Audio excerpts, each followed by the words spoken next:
Yndisdegi hlustandi. Hjartanlega velkomið við viðtakið. Þú ert að hlusta á Tveir fellar.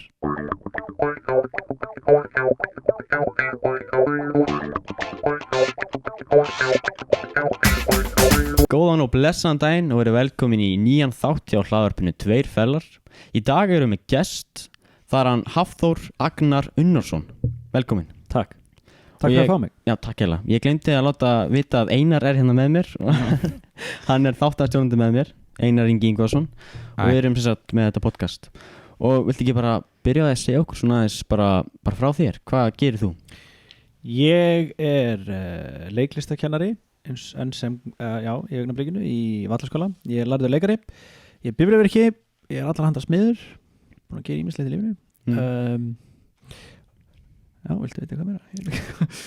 Þú segir að þú varst bílvélavirki í 6 ár, ekki satt? Bifvélavirki, já, það getur ekki mjög mikið. Jú, ætla það ekki. Ég var alltaf að gera við í Ólst upp í sveit. Var alltaf að hjálpa pappa að gera við og eitthvað og svo byrjaði ég að vinna sem bifvélavirki ólærður í, ég ætla ekki verið svona 17-18 ára og vann svo alveg þangað til ég varð, ég var örugglega verið meira en það, örugglega hátt í 10 ár. Já, sæll. Nú, Þú fórst á skóla til að læra að vera bílvél? Ég fór í Borgó og kláraði bifvélavirkjan eða allt nema sveinsprófsáfokana og sveinprófið. Þannig að ég Nice. Þá er rauninni bara eftir eina enn í sveinsprófsáföngum og svo geti ég farið í sveinsprófið. Já. Ég er svona, það var í kringum kreppuna sko. Þannig að ég hafði bara ekki efna á að vera í skólanum, ég þurfti bara að fara að vinna og bara fór ekkert aftur í skólan. En svo er hættulegt að gerist stay in school kids. Stay in school. En var ekki, þú vilsi samt, fannst það ekki þú varst 13 að þú vildi vera leikari? Jú. Já. Það er til vídeoupptaka mér þegar ég spurði á frænda mínum hvað ég vildi gera þegar ég vildi vera eldri og þá sagðist ég vilja vera tölvunarfræðingur og leikari. Já. Og ég er búinn að gera annað en þessum hlutum. Tölvunarfræðingur? Já. Það er leikari, hann er búinn að vera leikari. Já. Tölvunarfræðingur? Ég vildi vera tölvunarfræðingur, já.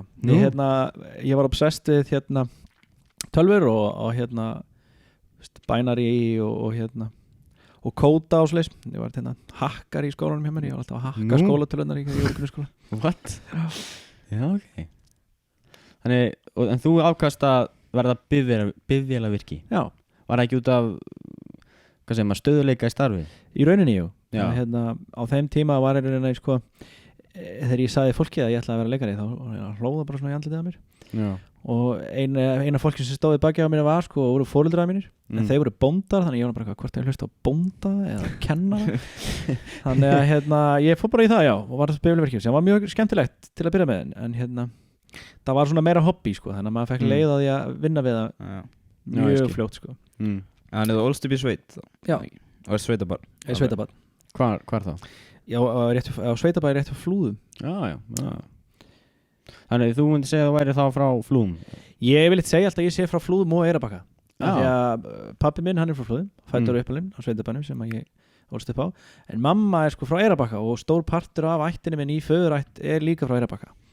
Þannig að þegar ég var yngri þá var ég í sveitinni og svo fór ég oft helgar og var helgar á Eyrarbakka, þannig að ég ólst svona mestu leyti, eða svona vissu leyti upp á Eyrarbakka líka. Þannig að ef ég spurður þá segist ég vera frá Eyrarbakka og Selfossi.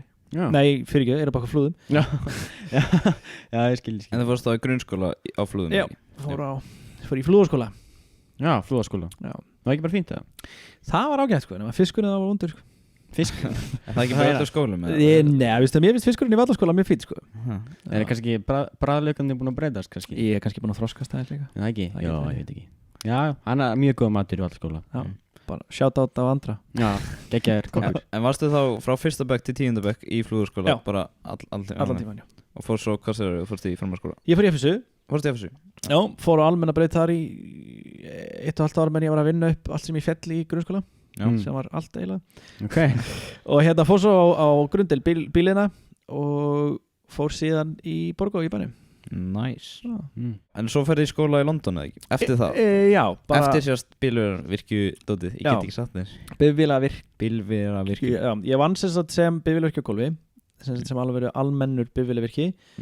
Ég hætti því síðan þegar ég fekk nóg af því og flutti niður á Eyrarbakka aftur það var svona millibil ástand hjá mér sem ég flutti alltaf að kaupa mér hús á Eyrarbakka og flutti inn til foreldra mína og vann með pappa mínum í heilt sumar sem smiður, pappi minn er sem smiður og ákvað síðan ekki að kaupa hús á Eyrarbakka og flutti aftur í bæinn og byrjaði þá að vinna hjá B&L. Það er bíla umboð, bílaumbóð fyrir Subaru og Land Rover og BMW og þar starfaði ég í örugglega að verða 3 ár og það þangað til ég ákvaði að láta bara vaða á leikaran, já, og sóttu í Listaháskóla Íslands og sóttu í skóla víðsvegar heiminn og valdi það að fara í þennan skóla sem ég fór í sem heitir Rose Bruford og er í London. Já. Og hvað varstu mörg ár þar í London? Ég var í 3 ár þar. 3 ár? Já.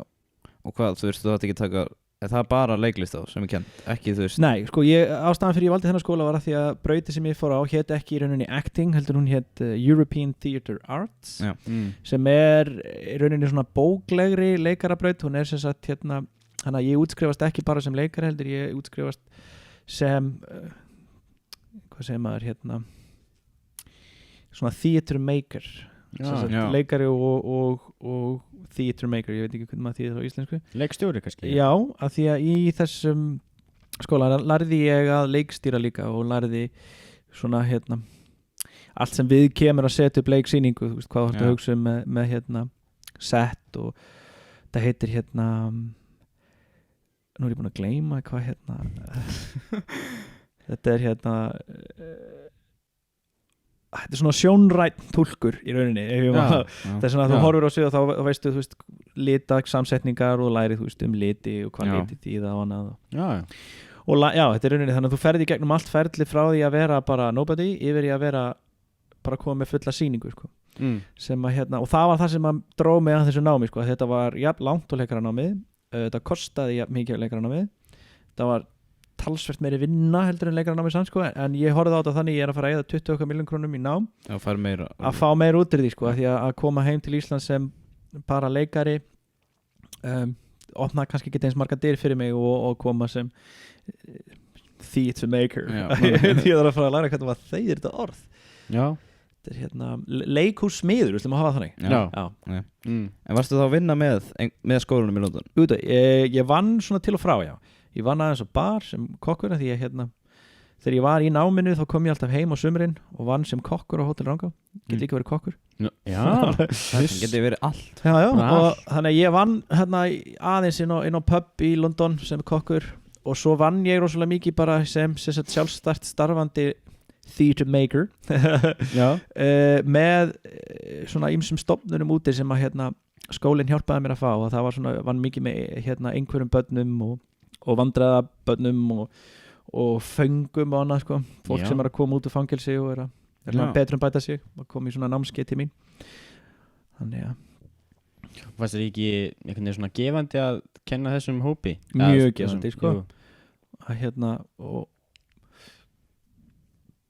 afsakið jú, mjög gefandi og sérstaklega það var eiginlega jafn gefandi sko, með að því að vinna með einhverjum börnum er alveg svakalega gefandi þegar þú nær svona breakthrough og þetta snýst nú allt að reyna að láta þeim líða vel og svona ná inn til í þeirra heim sko og þegar maður er að vinna með svona case sem eru kannski mjög erfið berjast við mikla einhverju þá er oft erfiðara að komast inn til þeirra sko svo þegar maður er búin að reyna og reyna að kenna þeim í marga vikur og svo allt innu kemur breakthrough sko, það er rosalega gefandi og ég held að sé þannig bara við öll störf sko Já Og hvar bjóstu í London?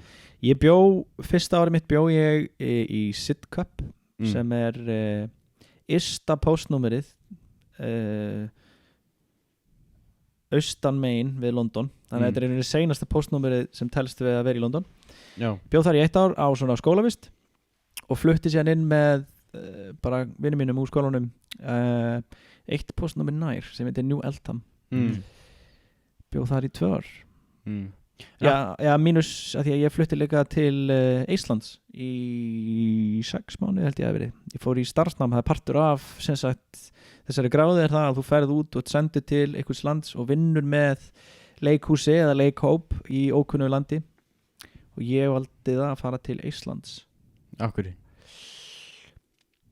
Bara? Nei, ég reyndar valdi það sérstaklega því að þeir voru með sem sagt trúðaskóla eða sem sagt það var trúður í hérna því sem að ég ætti að læra þar og ég var að stefna því að vinna með trúðin ég er sem sagt trúður Okay. og ég vildi gera það og sérstaklega og líka því að hérna svona traditional leikarabrautin þar var rosalega influensuð af Rússlandi og ég var nýbúinn að skrifa ritgerð Stanislavski og mér langaði að fara í skóla sem að kendi eftir svolítið svona reglum Stanislavskis sem voru eiginlega mistöka því að mér fannst trúðaskóli miklu skemmtilegri en þetta var, ég ákvaða að fara þarna út af svona bara það sem þau voru að kenna og mjög margir í skólanum hjá mér sem ákvaða að fara til Spánar bara því að það er sól þar svo lendu þér þar og þá voru þetta bara dansnám sem var kannski ekki það sem að þau voru að leita dansnám gleymdu að lesa smáletri sko. Já, við hefum séð eins og trúður náttúrulega í skólanum þú ert alltaf að djögla einhverju bolti það er trúður það er aldrei hægt að taka mig alvarlega náttúrulega sko.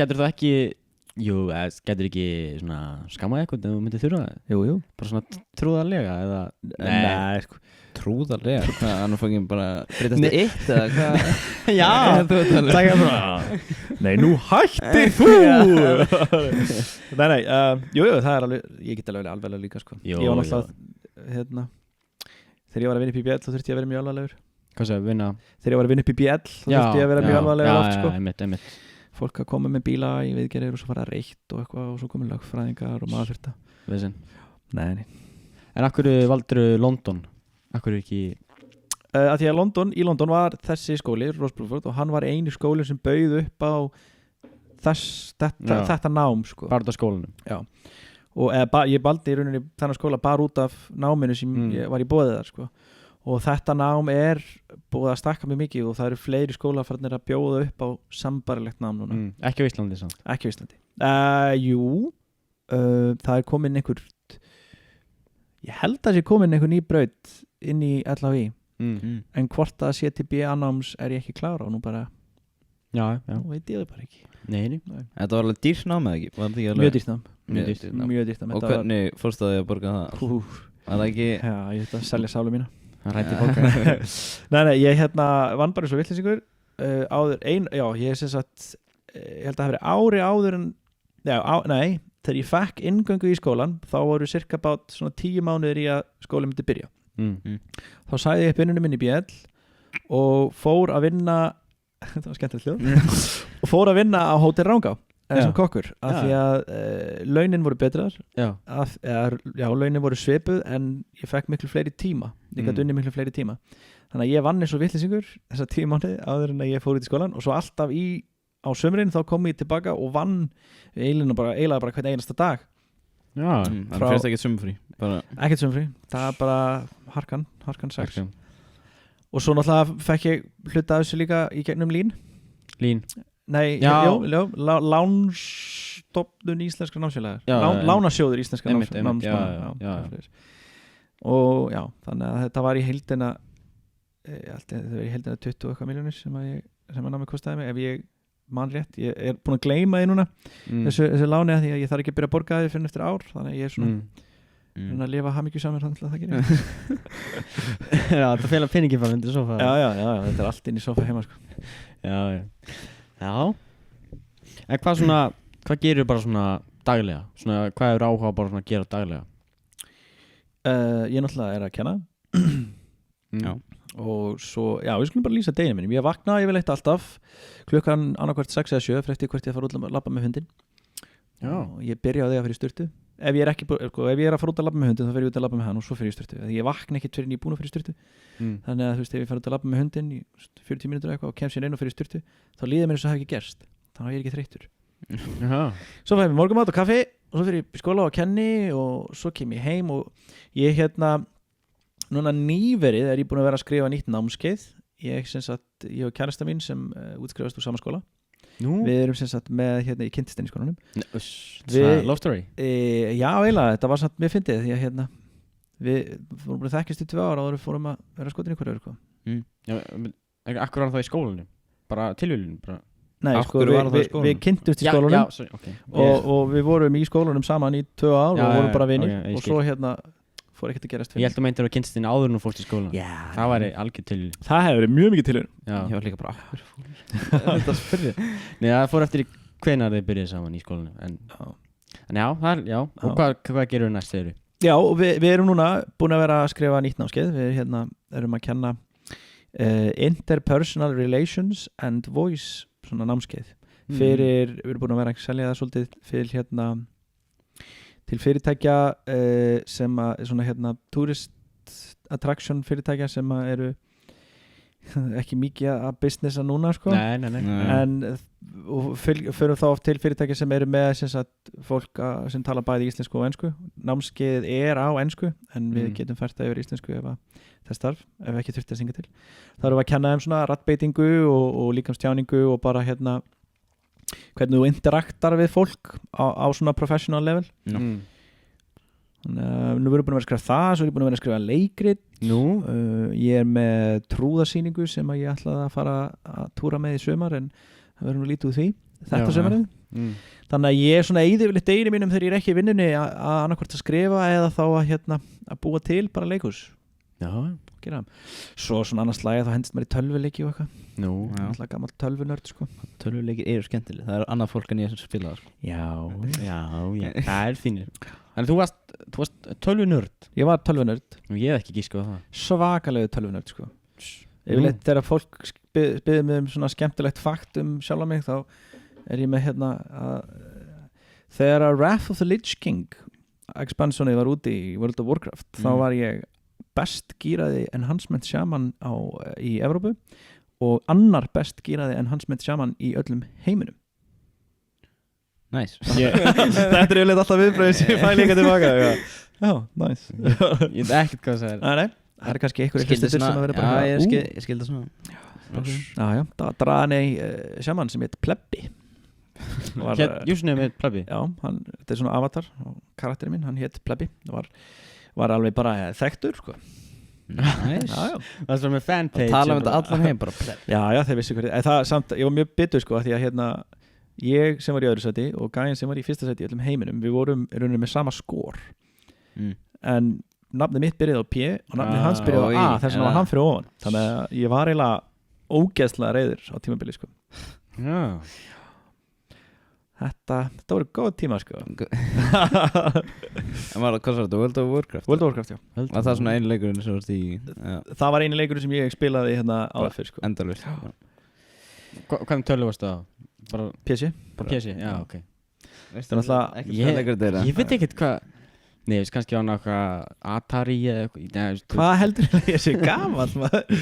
Ég veit það ekki Nei, ég þekki þetta ekki sko Ég er ekki búin að skoða þetta En nú ert að kenna, þegar þú komst til Íslands fórstu beint að kenna eða bara beint Já Var það í Vallaskóla fyrst bara? Já Það er ekki bara svona heppin Ég er mjög heppin sko Ég planið mitt var ekki að koma heim sko Ég ætlaði að vera úti í 1 ári viðbútt eftir að ég útskrifaðist og ég var búin að vera að fá anskolar svona auditions fyrir leikrit og bíómyndir og eitthvað og ég hugsaði með mér við slum prófa þetta eitthvað en síðan sendi frænka mín sem er kennari á Stokkseyri í BS sendu mér screenshot úr sunnlenska þá var verið að auglýsa eftir leiklista kennara í Vallaskóla og ég hugsaði bara með mér að hvort það væri meira gefandi og hvort að ég myndi þroskast meira í minni starfsgrein sem unemployed leikari að reyna að meika það í London eða þá hvort ég ætti að koma heim til Íslands í einhvern x tíma það var ekkert ákveðið þá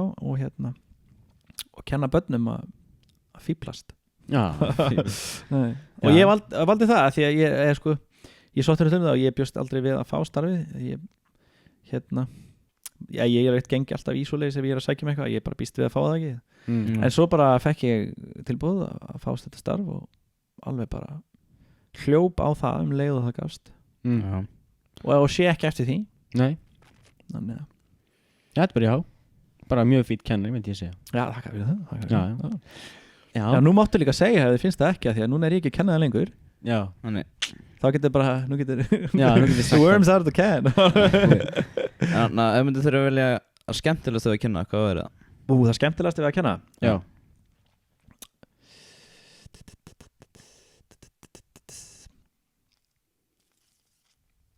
Ég held að skemmtilegasta við það að vera kennari séu krakkarnir. okay. Já, að því að maður bara kynnist og ég er búin að kynnast alveg ótrúlega mikið af þræl skemmtilegum krökkum, svo náttúrulega líka sem við hundleiðilegum en þeir eru allir búin að útskrifast sko. Nei, og ég held að það sé klárlega besta við þetta starf, að því að ég man það mikið sko þegar ég var að keyra heim svona fyrstu dagana eftir að ég byrjaði að kenna, því að það var svona pínu svona sjokk fyrir mig, að því að ég kem úr skólanum með mínar hugmyndir og annað og sem ég ætla að kenna, svo kem ég inn í skólan og þá náttúrulega er ég nýbúin að vera í heavy intensive leiklistanámi og er svo vanur svona high level kennslu og búin að útbúa alla mína tíma og kem sér inn og þá náttúrulega átti ég á því að margir hverjir þessum krökkum hafa aldrei farið í leiklistakennslu áður þannig að þá þurfti ég svolítið að minnka sko standardi minn, eða kannski ekki standardin heldur minnka svona levelið á hversu mikið ég var að leggja á krakkana og svona fyrstu dagana þegar ég var að fara heim þá fannst mér þetta alveg ómögulegt, að því mér fannst ég ekki vera að standa mig og mér fannst mér ekki vera nánægilega til krakkana og þetta var svona erfið tíma sko, fyrstu vikurnar sko, en síðan hitti ég á einhverjum svona punkt þar sem ég hitti akkurat á eitthvað rétt og fekk nemanda sem ég hefur sennast aldrei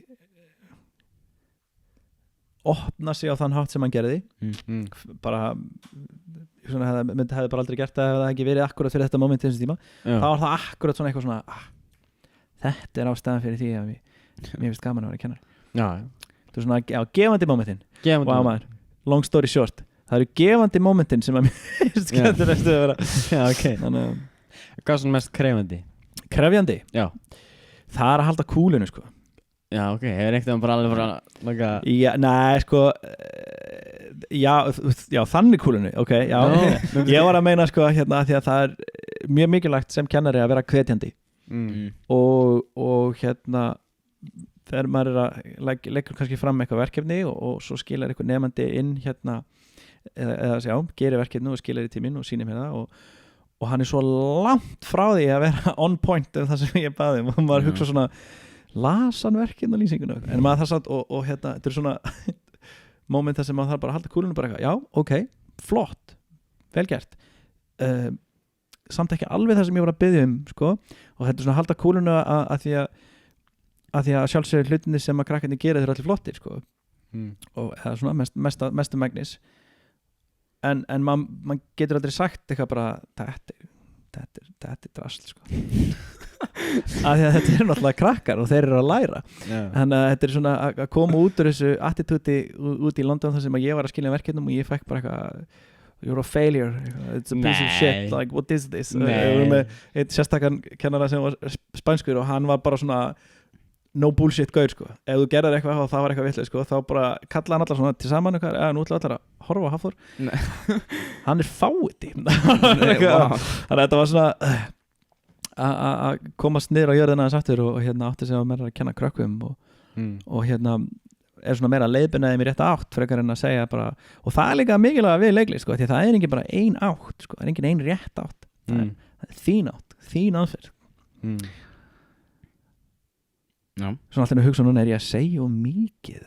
Hvað meinir? Er ég í hvað samhengi? Á þetta að koma í baki á mér? Hvernig það? Nei, svona skólastunum sko. Já, ok, ég er í græni Nei, Nei. En myndi það að segja það sé leiðilegast í jobbið svona leiðilegast? Nei, ekki leiðilegast, svona erfiðast í jobbið Erfiðast, já, þetta er svona já, samt sko jú, eiginlega og þetta er svona ég er að hugsa já, eiginlega, þetta er það sem er mest svona krefjandi við starfið að nei, ég get ekki sagt það er mest krefjandi við starfið að halda kúlinu þetta hljómar illa nei ég meina, halda kúlinu halda fucking kúlinu nei, það hefur aldrei gerst nei að ég get sagt það bara alveg hreint út að það hefur aldrei gerst að ég hef verið reiður við nefnda Nei, það mun gerast kannski einhvern tímann Nei, þú tekir svona reið típa samt sko Nefnilega ekki sko, ég er ekki reið típa sko Það er erfitt að segja það fyrir sig sko Já, ég verð kannski stundu pirraður sko Svona, já, heyrðu, nú skulle að hafa aðeins hljótt, ég er að reyna að tala svo hérna hópur í einhverju partí í hotninu, þá svona, herri, ég að tala þá halda það frá með partíð þá erum maður svona eitthvað jæja, heyrðu, þú þarna Óli, nú komið tími til að þú þegir Já, þú já, ég skil var að tala um Ég fatt það en við að vera leikari, hvað er mest svona krefandi við það? sko, það er það bara að vera leikari sko. Það er bara þetta er alveg skelfileg starfstétt sko. Nei, bara hérna nei, samt ekki sko. Að vera leikari að hérna það er akkurat það sem ég vildi sko. Þannig að ég get ekki sagt að það sé mest krefandi við það ég held að það sé þú sjálfur sko. ég er mest krefandi partur við það að verða leikari Já. Að því að þú þarft það var eitthvað það sem ég komst að þegar ég kláraði skólan sko, að þú ferði ekkert í, þetta er ekki eins og lögfræði, þú ferði í eða bifurverki, ferði ekkert í einhvern skóla og svo nú ertu bifurverki þú ert endalaust að læra sko. Alltaf læra eitthvað nýtt það er líka í bifurverkinu samt það var ömulegt dæmi það veit ekki hvað sko, Nei, en þetta er ótrúlega fyndið að því að ég kláraði skólan ég lærði heil mikið í skólanum en ég var samt ekkert bara tilbúin núna þarf ég ekkert að læra eitthvað meira því að þú lærir endalaust í starfi og í skólanum núna sem kennari þótt ég sé ekki mikið að leika þá er ég að læra alveg rosalega mikið sjálfur bara mannlega samskipti og hvernig á að halda kúlinu sérstaklega það Nei, og svo krefandi við að leika sko, að ef að ég til dæmis leik ekkert, ég vinn ekkert við starfið mitt þá missir maður rosalega mikið svona skills sem maður hafði sko. Og þeir töluðu mikið um það í skólanum þegar ég var úti að að ef þú æfir eitthvað, þú treinar því ykkur í mánuð 6 mánuði og nærða á okkur vissan standard það tekur ekki nema svona 2 vikur að gera það ekki að missa þennan standard sem ég veit ekkert hvort þessi satt eða ekki sko. en ég bara testa já, en þess vegna reyni ég mjög reglulega að finna mér eitthvað stað þar sem ég get æft mig í hinu þessu Já, nota þú er búin að gera það ekki? Jú. Þú er búin að leika mjög mikið, þú ekki bara leika daginn í Jöfnleginu? Jú, ég tók að mér að leika í Jöfnleginu með leikfélagi Selfoss. Það er bara gaman það? Það er mjög gott, mjög gaman. Ja. Og það er mjög fyndið líka sko, því að ég hef vunnið með lærðum leikurum og ég hef vunnið með ólærðum leikurum, áhugaleikurum og það er náttúrulega munur þátt á milli sko, en þú lærir ekkert síður af ólærðum leikurum eins og þú lærir af lærðum leikurum sko. Já. Sem að mér fannst mjög athyglisvert komandi úr skólanum og fara svo aftur í leikfélagi á Selfossi og taka eina leiksýningu með þeim að það lærir helling Já. og líka undir leikstjórn hans Rúna sko að hann er náttúrulega frábær leikstjóri og ótrúlegur maður, maður lærir alltaf þegar maður bara maður spjalla við hann bara í kaffibolla, maður lærir alltaf eitthvað merkilegu kall sko. Já, en hvað fyrir svona langur tími í að gera svona leiksýningu eins og Djöflaugina? Hvað var, þú veist, æfingar og allt það? Sko, það er voðalega misjafnt í svona leikfélum, áhugamannaleikfélum eins og leikfélag Selfoss, þá er yfirleitt alltaf 6 vikna stíft æfingaprógram. Það er bara 6 vikur og að því að þetta er áhugamannaleikfélag og fólk gefur vinnunu sína til leikfélagsins, þá er þetta allt gert utan vinnutíma, þannig að það er yfirleitt alltaf 6 til 10 á kvöldin. Hvern einasta dag, nema það er alltaf 1 frídagur í viku í 6 vikur og svo er sýningin tilbúin. Þannig að turnaroundið í svona leikhúsum er miklu hraðara heldur en í allan við leikhúsin sem ég hef verið í úti þá ertu með sko oft marga mánaða æfingaferli og þá eru oft líka sýningarnar svolítið svona miklu tæknivæddari sko og meira að gera en eins og til dæmis sýningarnar sem ég hef búið til og verið með leikhópnum mínum úti þar náttúrulega sko leikarabrautin sem ég fór á hún kendi þér að búa til leikrit úr engu þannig að við byggum bara við fundum ákveðum við ætlum að búa til leikrit vatn og þá bara förum við inn í lítið stúdíó og erum bara inn í þessu stúdíó frá 9 á morgnanum til 9 á kvöldin í svona 2 vikur og við löpum þaðan út bara með leikrit vatn leikrit vatn Já og þá, þú veist, þá tekum maður leikriti verður kannski ekki vatn en það verður inspirað af vatni og maður eftir stóra sýningi mín á fyrsta ári var einmitt þannig að við fórum heim í jólafrí og við fengum ljósmynd og ljóð og við áttum að koma tilbaka og þá tókum við svona intensive 1,5 mánuð frá 9 til 9 ef ég mann rétt og þá áttum við að búið til sýningu sem var inspired af ljósmynd eða ljóði, við múttum velja Við máttum velja, ekki bæði þá Nei. bara, já, þú veist, jú, annarkvort eða og eftir 1,5 mánuð þá komum við út úr herbygginu með það var hálftíma leikrit Já, og svona brúðuleikrit Já. þá var ég brúðustjóri og var með svona innkaupakerru sem ég var búin að og svo var ég með svona mikrofónstati sem ég var búin að festa í hana og svo var búin að teipa svona lampa á það þannig að hún var með svona auga sem var ljósi mjög skemmtilegt En ég fer svo mikið út allt þegar ég spjalli ég veit ekki hvort ég að svara spurningunni Ég veit ekki hvað var að Já, spyrja búin að gleyma hvað ég spyrja já, hvað tekur langa tíma, já alveg, Já. þannig að ég þekki það ekki heima ég eins og til dæmis í Borgarleikhúsinu eða Þjóðleikhúsinu en ég er nokkuð viss að æfingarferðlega sé svona starra og taki þá lengri tíma sko. En hefur þú leikið í einhverju svona hefur þú leikið í bíómynd eða? ekki í neinum nefndum hlutverkum en ég hef verið aukaleikari í bíómyndum hingað og þangað ég er að leika í bíómynd í augnablikinu Máttu segja eitthvað ég má segja að hún heitir Uglur eftir og er handritið er skrifað og leikstýrt af strák sem heitir Teitur Magnússon sem að útskrifaðist úr kvikmyndaskóla Íslands fyrir 2 árum síðan held ég eða ári síðan og mótleikarar í þeirri mynd eru Bjartmar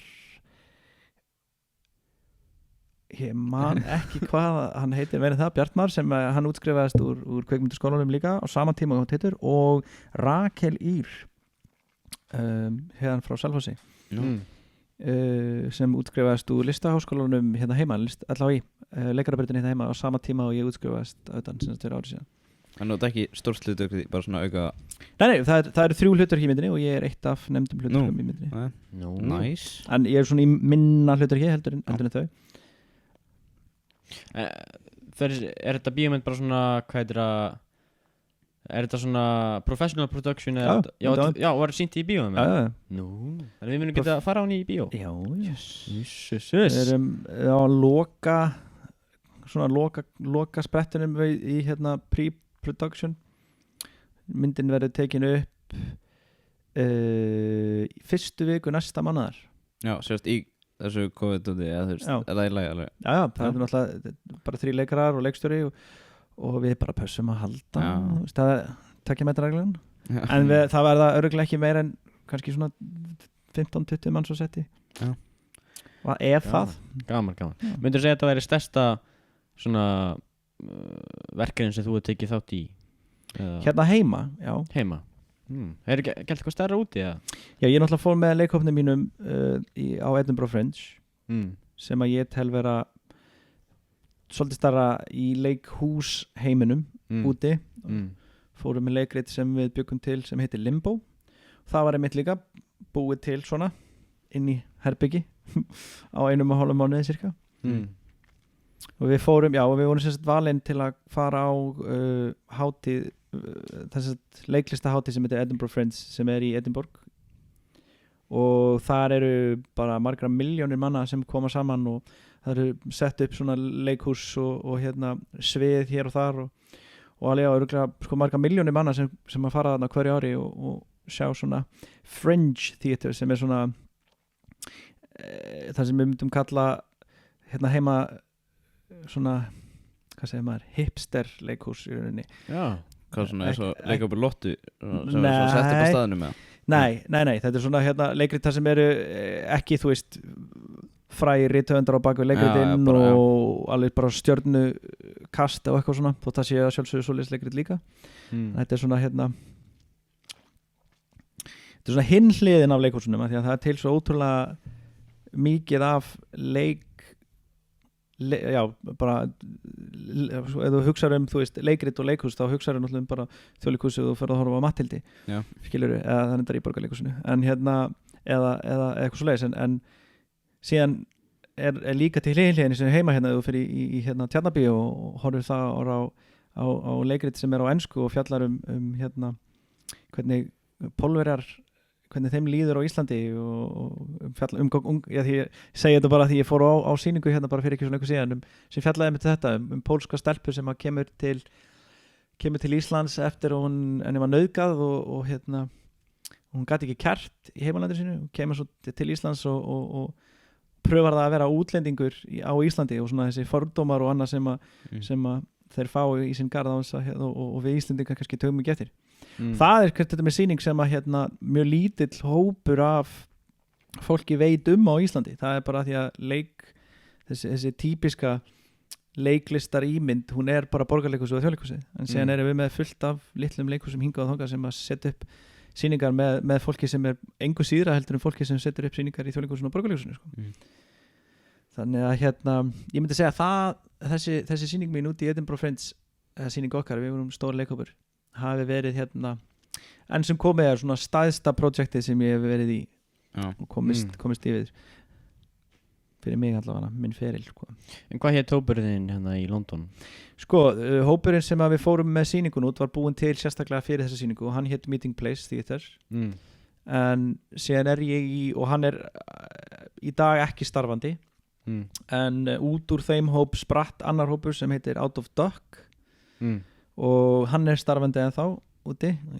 Ég svona reyna að starfa með þeim eins og ég get, ég fer oft ætla að fara út núna í sumar til dæmis og vera með svona workshop með þeim og svo á ég annan leikhóp sem að ég stofnaði sem heitir Two Worlds Collective og heitir Two Worlds af því að ég Íslendingur í London það voru 2 heimar arti maður bjóð til tvær sýningar með þeim leikhóp sem ég sýndi út í London og síðan var trúðasýningi mín partur af því líka en ég færði hana síðan yfir í Out of Duck að því að hérna ég var svona svolítið einn að reyna að stjórna og renna Two Worlds en hérna var með stóran hóp af fólki sem að hjálpaði mér og ég hjálpaði þeim í Out of Duck þannig að ég er búin að færa þið yfir í Out of Duck Þannig að það verið mörgum leikhópum alveg út allt bara og maður reynir að komast bara inn í og vera með En ekki á Íslandi?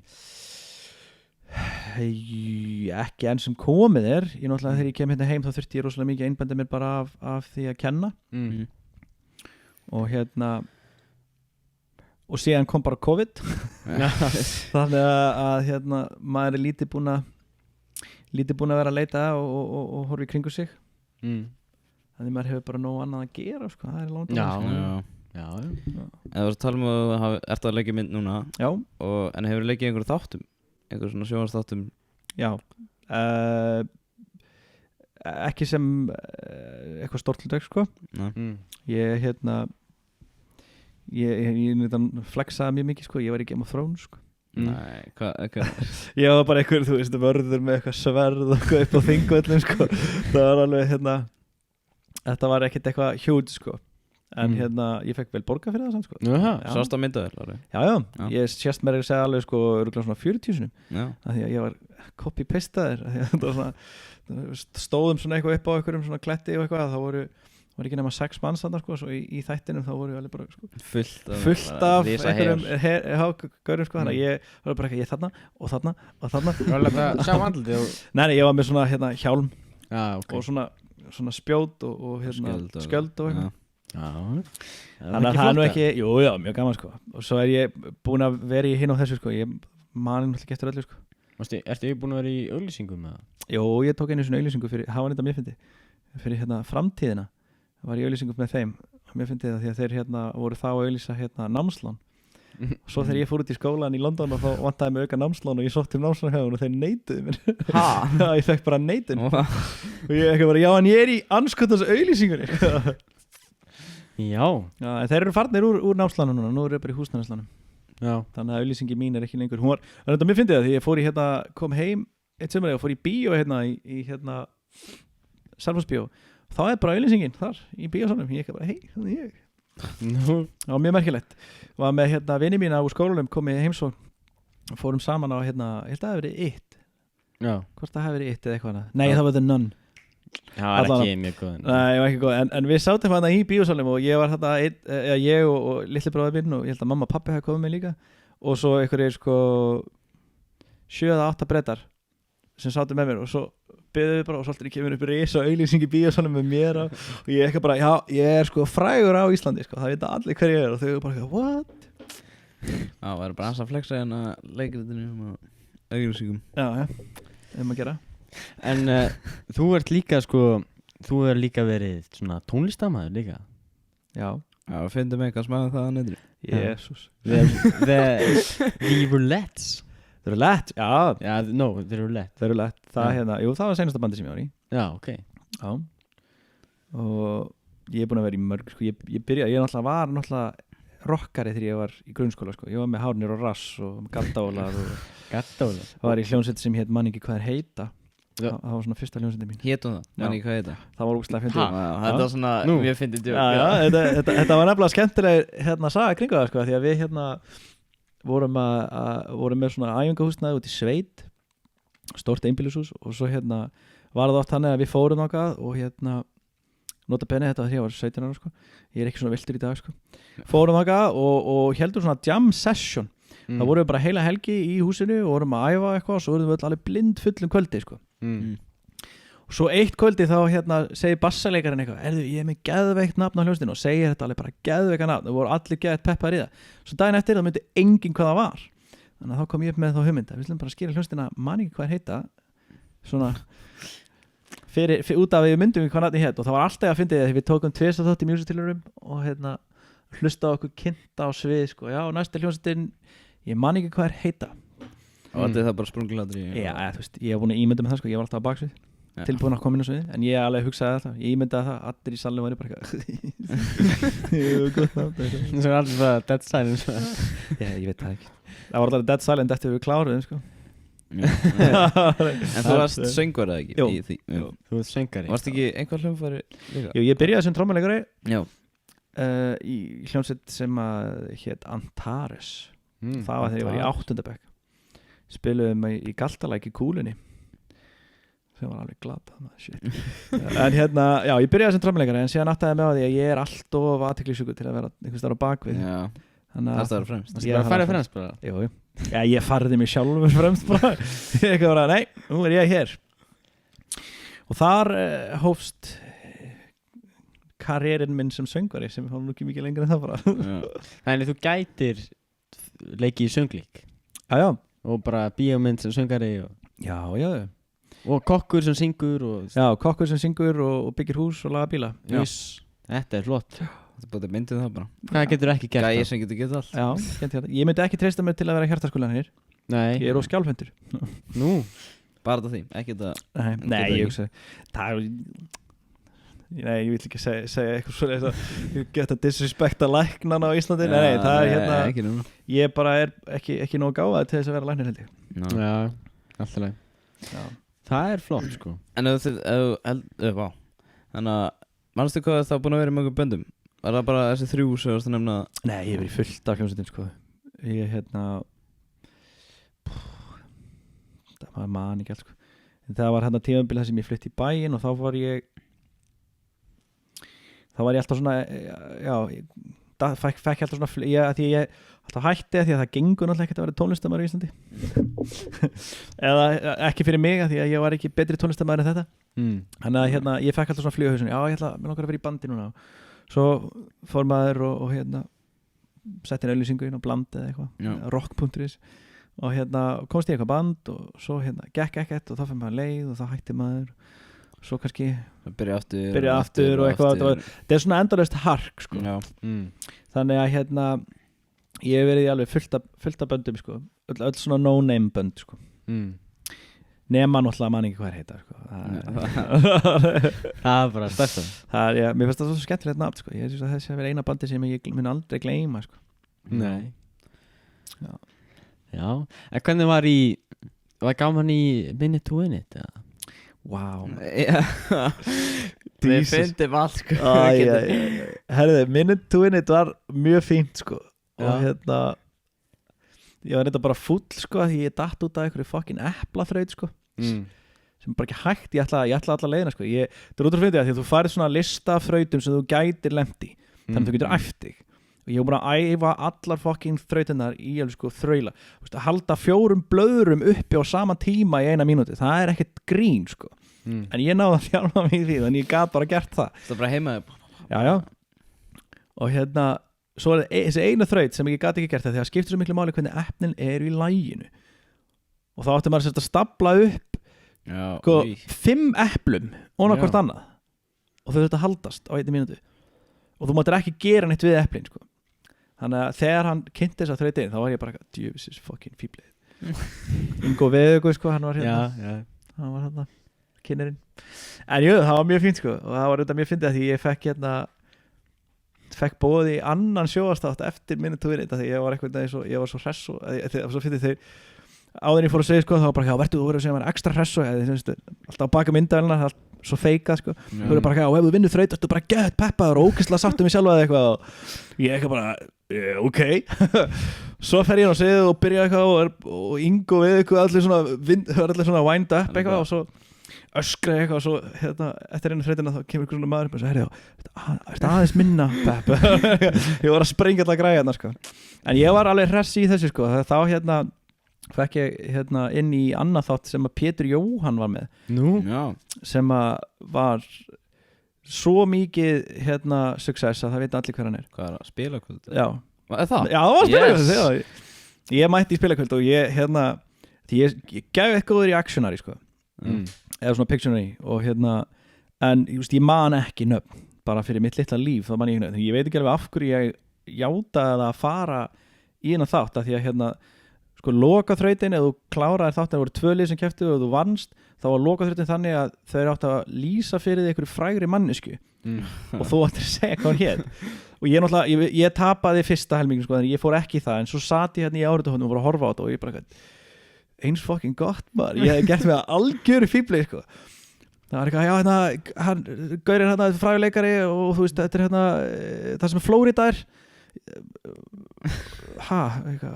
Orlando já ég þarf að spila kvöld núna já, ég man ekki hvað þetta ég var sko, en það var mjög kjánulegt sko. Svo var ég líka, nei ég ætla ekki að segja nei, hvað mér fannst líka sko, svo liðið sem ég lendi í var verra liðið sko, með fullri virðingu til allra þeirra sem voru í þessu liði með mér sko, að það er eitthvað neginn bara, og þú veist hvað heitir hann eftir gaurinn sem að frægur íslenskur leikari það spyrir ég okkur nei, ég er að hugsa þetta hann hef ég séð þættina hvort það sé með einhverjum það sem að þeir setja á sig heyrnartól og það er leikari sem er að dansa lagið fyrir þeim Rúnar Freyr já, hann var í hinu liðinu hvernig á ég að keppa við það skilur það er bara þannig að já, ég þessi það? Nei, ekki þessi Rúnar hann heitir Rúnar Freyr já, blessaður það heitir margir Rúnar Freyr hann var í hinu liðinu sko, þannig að ég vil eiginlega meina það sko, að hann hafi svolítið unnið þetta fyrir hitt liði sko. Kerjaði já, eiginlega sko en síðan náttúrulega var þessi stelpa sem var í liðinu hjá þeim sko, einhver bara brainer sko, bara með puttan á púlsinu með Keeping Up með The Kardashians og eitthvað sko, því að hún vissi bara öll nöfnin heila og ég satt á þetta bara, what the fuck sko. En það góða við það að við fengum fritt að drekka nei, ekki vatn þeir gerðu út á að reyna að fá keppindur til að verða svolítið svona fullir sko, já, til að undi, þú veist vera að verða betra sjó það er þetta gott tipp, þetta er þetta ekki vodki já, gefa alltaf svona viðmælendum bara svona smá svona drekka en það segja öll leyndamál já setja eitthvað efni í drikkin en ég var að fara í fæla að spyrja það jú, ekki bara við settum inn á mannstuðan á stórið til að allir getur spurt spurningar þú hefum aldrei fengið jafn margar spurningar nei, það er þetta alveg crazy það er líka því að target audience er valla skólið já, ok og fyrsta spurningin er skemmtilegast við útskriftarferðina núna skemmtilegast við útskriftarferðina? já klárlega Riverraftingið það finnst það svo gaman bara ég fíla Riverraftingarlega geðveikt sko. Svo var þetta þessi hasa sko, þessum að allir krakkarnir voru að ráðast á mann sko. allir að kennarana og það var svona að því að ég náttúrulega sem kennari og professional maður þá legg ég ekki hendur á nemendur en ef þeir eru að reyna að henda mér hún í sjóin eða annað þá svona aðeins svona, þú veist, ídíinn til og eitthvað og svo var þetta líka bara svo skemmtilegur hópur ég held að þetta er skemmtilegasti 10. bekkur sem ég hef kent bara ever, Já, en það líka fyrsti Já, ég var að segja bara þetta í einu Fyrstu það ekki Nei, Já, það var klára raftingi sko. Já, það var paintball við mér maður Það var svak Paintball geggjað Það er gott sko. Herru, og næst er myndi sakna nefndu 10. bekk Já. Núna Ég sé ógeðslega eftir að ég hafi ekki komist í útskriftina ég ætlaði varstu að koma ekki? ég ætlaði að koma útskriftina en það bara kom upp á hlutur þannig að ég komst ekki og ég sé ennþá eftir því og ég voru eftir að sjá eftir því bara allt mitt líf Af hverju? Herru, besta momentið við 10. bekk Besta mómentið við 10. bekk Með, sorry, 10. bekk. ég lastu Já. þitt list Þegar þú sást okkur fyrst Já, mig og Óla Já, það var þegar ég hitti Óla fyrst Já. Nei, alveg ekki. nei, Heldur ég alveg það er besta momentið Já. Nei Það sem ámund í öllum besta, ég hugsa, sko ég held að besta mómentið með 10. bekk hafi verið í útskriftaferðinni þegar við sátum við eldin á Flúðum og vorum öll að syngja saman Já, það er Óla að brjálaði með eldin Já, Alveg, já, hvað? Jesus Ég var í smástund að ég held bara eitthvað gleymd hann að taka lifin sinni hlaupað út alla skó að ná Rífa úr trjánum Ég eldur svo geggjað sko. Ég hef aldrei verið bara með svona grillvöku og bara sprauta vel það Nei, Fucking merkja sko, ég gerði bara daginn Þú var snált í að gera það líka í úrskiptaferðinni Það var skeri Hafði Nei. gert það?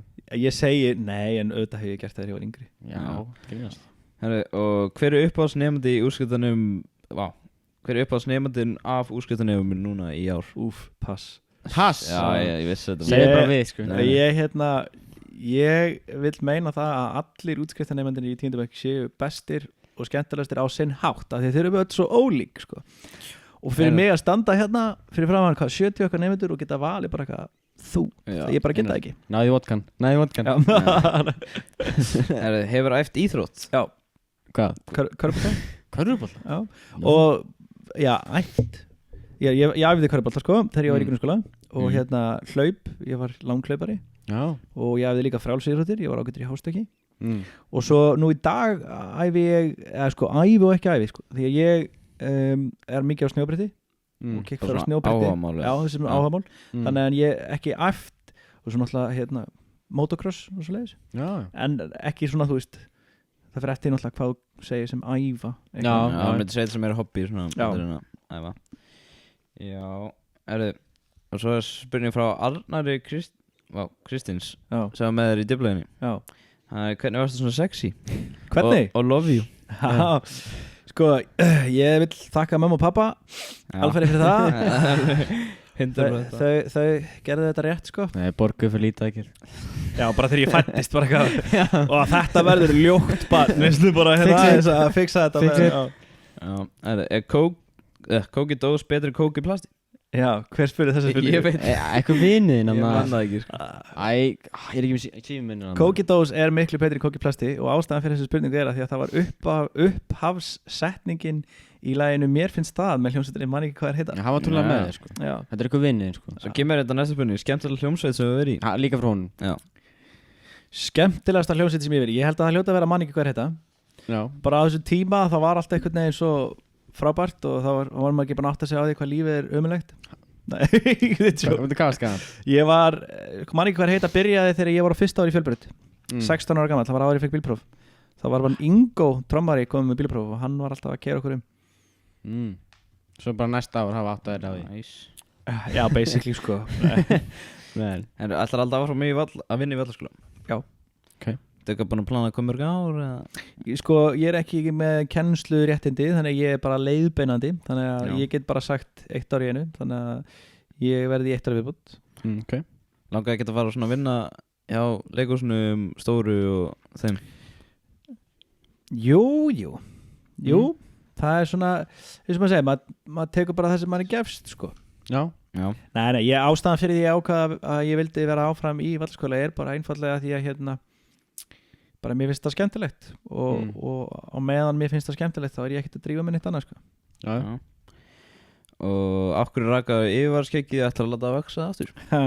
Ég rakaði á mér yfirvaraskeggið út af bíómyndinni sem ég er að leika í Já út af Jöbleginu og af því ég var búinn með allt skeggvaxið mitt Ha? Það allir voru sorgmættir. Ég skil ekki Sko ég kláraði að skeggvaxi mitt Skilur ekki. Já, vaxi vörurnar Jesus. sko og þar kostar bara 12 skall og ég vissi það sko að ég þyrfti að raka það eftir áramótin og ég ætla ekki að fara að kaupa skeggvöru fyrir 12 skall sem ég gæti bara notað í einhverja 2-3 vikur Ég held að já, sorry, fríkið ég hugsa það oft hvort ég láta að vaxa aftur, það er bara alveg hellingsvinna Verður að gera sko. og mér finnst mjög ljúft bara svona núna að geta labba bara og verið bara svona eðlilegur af því að það var ótrúlega að fyndið sko, maður var að labba í kringlunni eða þú veist bara hvar sem er og það var alltaf fólk sem snýri svona við eitthvað bara, Ég þekkti sko, ég sagði alltaf bara yfirskegg sko. Svona fyrst þegar ég kynnti þessi ég man aldrei yfirskegg en þetta yfirskegg er ennþá til Já, það er innrammað inn á klemmu í skólanum What? Er það ekki búin að sjá það? Nei What? Ég held að vera að tala skeggvöxturinn væri búinn Ég var, ha? Já, nei, skegg Ég held að vera að missa skeggi Bara, what? Það er síðan spurningin að greinilega eitthvað úr úrskriftaferðinni Já Þannig að hatar að Davi eftir plankið sem það gerði við trjágrein í munnin í úrskriftaferðinni Nei Hvað er það, veist? Það er bara milli mín og hans sko Já Nei, ég hata hann ekki, hann er mjög fínn strákur og mér þykir mjög vænt hann Já, það er gott að vita Vonin er ekki úti, Davíð Nei Drallilega Nema að var úrskrifast 10. bekk, þetta er búið Já, þetta er búið En hvernig lítur framtíðin út hjá þér? Er hún björt? Já, Já björt framtíð Auðvitað Já Hvað er svona, hvað er þetta? Það er bara myndin og svo meiri kennsla Já Ég er að fara að kaupa hús og eitthvað líka Nú, þú býrð á Eyrarbakka núna Já. ekki?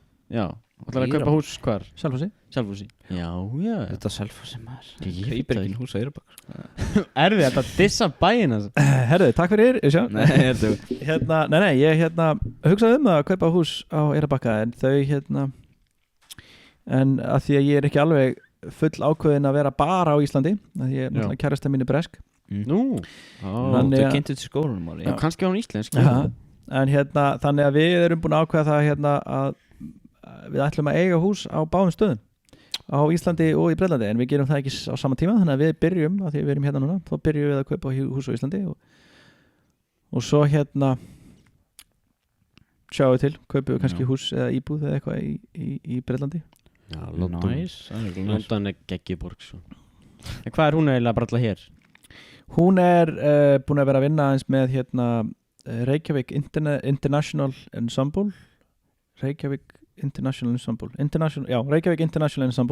sem er leiklistahópur í Reykjavík búin að vinna eins með þeim og svo er hún búin að vera að vinna sem barþjónn og þjónn í Hotel Selfoss fyrir COVID en síðan misti hún vinnuna í COVID þannig að hún er núna að vinna í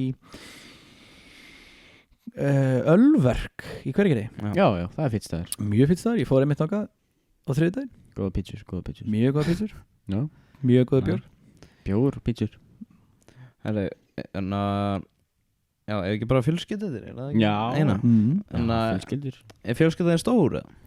Segast áttu eitthvað bræður og systur? Já, ég á 2 bræður 2 bræður Já, einn eldri og einn yngri Og þú er svona middle Ég er classic middle child Já. Og hvernig það? Er það fínt eða? Með glata sko.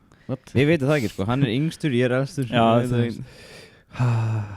Gleyma þér að Já, það gleyma mér að það er svona að því að fyrsta barni fær alltaf sko mestu aðteklana það er fyrsta skipti sem það gerist sko.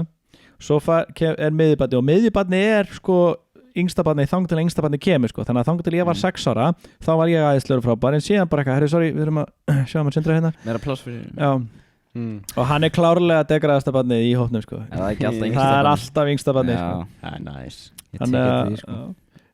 Oftast er það þannig að elsta barnið er mest agað af því að þá eru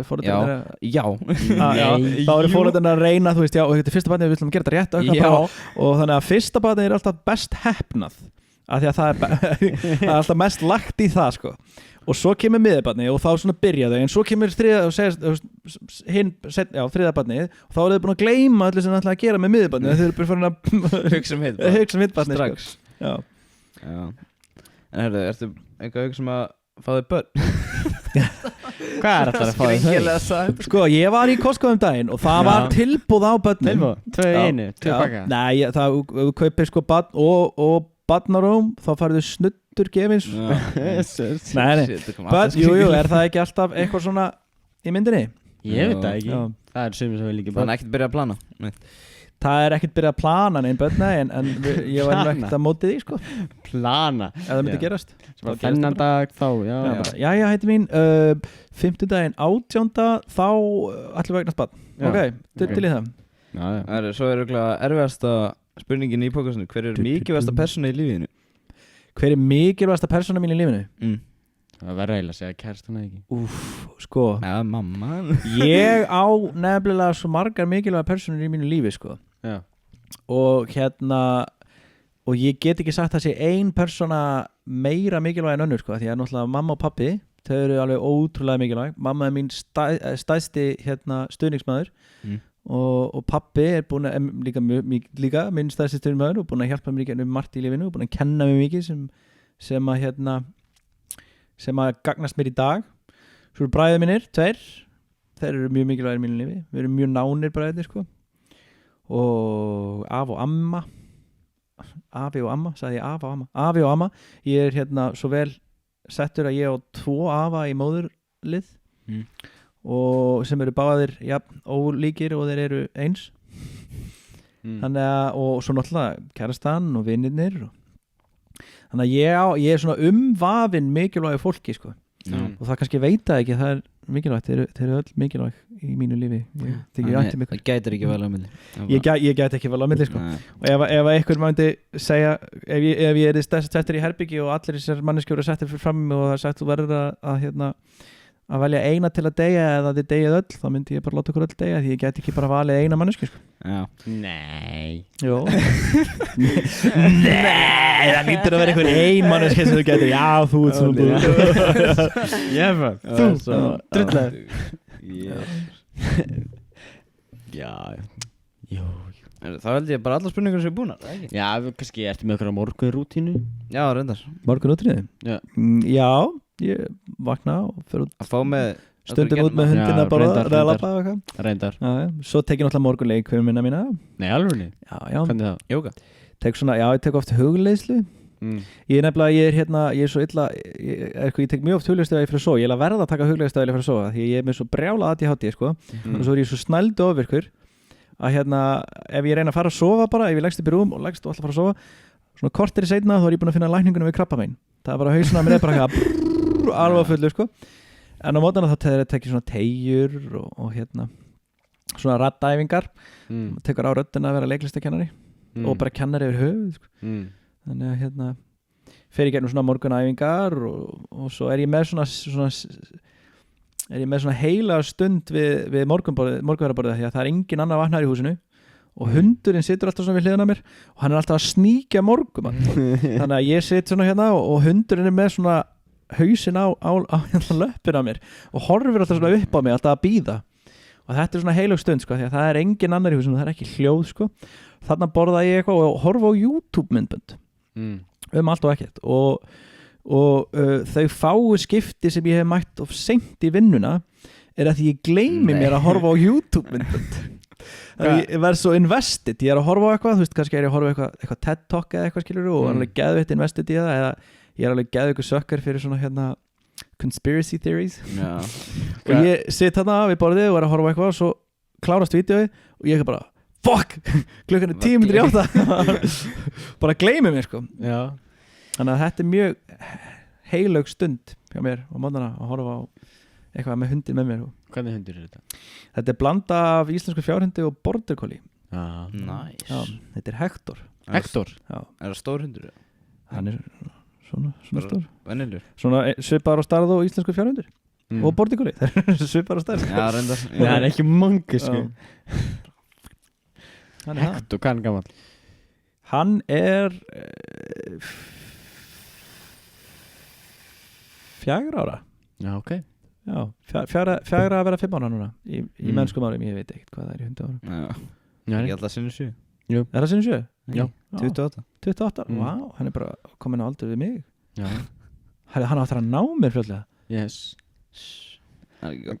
Hvað myndur þú segja ef einhver að segja við manneski sem er að hlusta sem er ung manneskja og vill vera leikari? Hvað myndur þú segja við hana? Don't do it, nei, tjók. Bara ekki hlusta á það sem annað fólk segir nema þeir að segja þér jákvæð hluti, hlusta á sjálfagi. hlusta á hjartað þitt af því að hérna, ef að þú virkilega vilt vera leikari og það er virkilega eitthvað sem þú þráir að hérna, það skiptir engum máli að þú ert að fara í eitthvað aðra starfsgrein að þú hugsar alltaf tilbaki það var sem gerast fyrir mér sko ég hugsaði það og ég vildi gera það og ég fór í byrverkjan og það bara allan tíma þá var þetta draga mig og hérna bara go for it sko en það er hellingsvinna alveg svakalega vinna í kring og hérna en það er rosalega gott nám sko, þú þroskast rosalega mikið í leiklistarnámi og þú lærir rosalega mikið sjálfa þig og hérna eins og áður en ég fór í leiklistarnám sko, ég er orðinn svo miklu opnari maður og hérna bara, og þú bara verður betri manneskja við það að verða leikari, myndi ég segja kannski ekki eina starfsgrein ég menna þú verður líka betri manneskja og verður læknir ekki lögfræðingur það er eftir hvað þú vilt gera þannig að ég myndi bara segja hérna go for it og ef að þig vantar einhverja hjálp eða vilt fá einhver tips eða einhverja aðstóð þá hérna máttu bara finna mig á Instagram eða Facebook og senda mig bara skilabóð í linkinu þú mátt henda hérna gramminu mínu, þú veit ég seti nú ekki mikið af það en þú mátt henda því bara henni nú og ef það er einhverja spurningar vilt einhverja aðstóð, einhverja hjálp þá er ég alveg til í að veita einhver aðstoð eins og ég get og eins má segja einhver svona leikrít eða bíómyndir eða auglýsingar, ekki? Hvað það tala ef við vilja fá hann sem leikara já bara nei nei, það er ekki í búið núna nei, jú, það er hægt að komast í samband við mig í gegnum Instagrami eða Facebooki og eða í gegnum hérna heimasíðuna hjá leikhópnum mínum úr útlöndum úr Breitlandi sem er bara hérna Out of Duck Theater og leita bara því og það finnur það ég held að síðan sé outofduck.com held ég getur verið svona vist ég er að plugga eitthvað svona þá ætlum ég að vera alveg viss sko ég ætla að tjekka því outofduck.com það er líka mjög fyndin flott mynda mér sko professional headshot myndi mín með yfirvarskegið búm, nei ég fór í myndatöku út í London samt með yfirvarskegið og hérna ætlaði að fá góða myndaði en það var svona það sem að þú veist þú getur haft svona bad hair day ég var með svona bad mustache day þannig að það er að myndið það voru mjög fínar sko en skeggi var ekki nógu flott til að ég myndi nota það sko er það allir sem bara komið? Jó, ég myndi segja, er eitthvað sem þú vilt koma framfæri?